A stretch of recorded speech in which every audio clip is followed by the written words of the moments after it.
UP বিহারের famous dish litti chokha. খেতে তো বেশ ভালোই লাগে, তবে আমাদের এখানে বাইরে থেকে কিনে খাওয়ার কোনো অপশনই নেই, কারণ সত্যি কথা বলতে সব জায়গায় এই লিট্টি চোখাটা কিন্তু পাওয়া যায় না। তাই ঘরে বানিয়ে খাওয়াটাই কিন্তু বেটার অপশন। যখন আমি পাটনায় গেছিলাম তখন একটা দোকানের কাকু আমাকে লিট্টি চোখার পুরো রেসিপিটা বলে দিয়েছিল। তখন থেকে ভাবছি কবে এটা আমি ঘরে বানাবো। শেষমেশ সেদিন আমি ঘরে বানালাম। ওই পরিমাণ মতো আটা নিয়ে তার মধ্যে ঘি আর নুন দিয়ে একটু একটু করে জল দিয়ে বেশ শক্ত করে একটা ডো মেখে বাটি চাপা দিয়ে রেখে দিয়েছিলাম কিছুক্ষণের জন্য।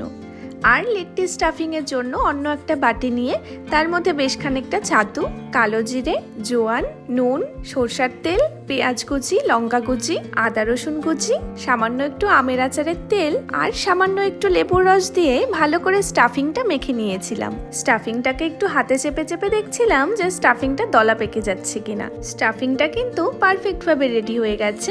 এবারে ধনেপাতা চাটনিটা বানানোর জন্য একটি মিক্সিং জারে ধনেপাতা, অল্প একটু আদা রসুন আর কাঁচা লঙ্কা দিয়ে ভালো করে পেস্ট করে নিয়েছিলাম। আর এদিকে আটার ডোটার থেকে ছোট ছোট লেচি কেটে হাতে এভাবে করে চেপে চেপে একটু বাটির মতো শেপ করে নিয়েছিলাম যাতে স্টাফিংটা ভরা যায়। এটা একটা এমন খাবার যেটা টেস্টির সাথে সাথে ভীষণ হেলদিও।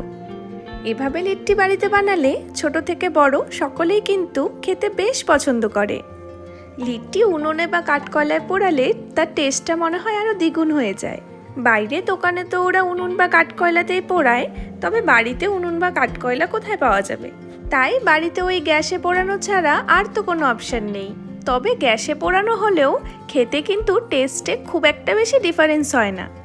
যাই হোক, এদিকে প্রেসার কুকারে একটু সাদা তেল ব্রাশ করে লিট্টিগুলো প্রেসার কুকারে বসিয়ে দিয়ে প্রেসার কুকারের ঢাকনার রাবার আর সিটিটা খুলে গ্যাসে বসিয়ে দিয়েছি একদম লো ফ্লেমে 6 থেকে 7 মিনিটের জন্য। তারপর ঢাকনাটা খুলে লিট্টিগুলো উল্টে দিয়ে আবার ঢাকনাটা লাগিয়ে প্রেসার কুকারটাকে একটু হাতে করে ঘুরিয়ে নিয়েছি যাতে লিট্টির প্রত্যেকটা সাইড ভালো করে কুক হয়ে যায়। এরপর লিট্টিগুলো নামিয়ে নিয়ে একে একে গ্যাসের উপরে সেঁকে নিয়েছি যাতে দেখতে একটু ওই দোকানের মতন হয়। আর এদিকে চোখা বানানোর জন্য একটা বেগুনের মাঝ বরাবর চিড়ে নিয়ে রসুন আর লঙ্কা ভালোভাবে ঢুকিয়ে ওপর দিয়ে একটু তেল ব্রাশ করে পুড়িয়ে নিয়েছি। তার সাথে দুটো টমেটো পুড়িয়ে নিয়েছি আর কয়েকটা আলু সেদ্ধ করে নিয়েছি। সবকিছু একসাথে একটা বাটিতে নিয়ে তার মধ্যে পেঁয়াজ কুচি, ধনেপাতা কুচি, নুন আর একটু সরষার তেল দিয়ে ম্যাশার দিয়ে ভালো করে ম্যাশ করে নিয়েছি। আর ছোট একটা বাটিতে ঘিটাকে ভালোভাবে মেল্ট করে নিয়ে তার মধ্যে লিট্টিগুলো ডুবিয়ে প্লেটে তুলে সাথে চোখা আর ধনেপাতার চাটনি দিয়ে সার্ভ করে নিয়েছি। এবারে তোমরা বলো তো, দেখতে একদম দোকানের মতো হয়েছে না? তাহলে আর দেরি না করে চটপট বাড়িতে বানিয়ে ফেলো।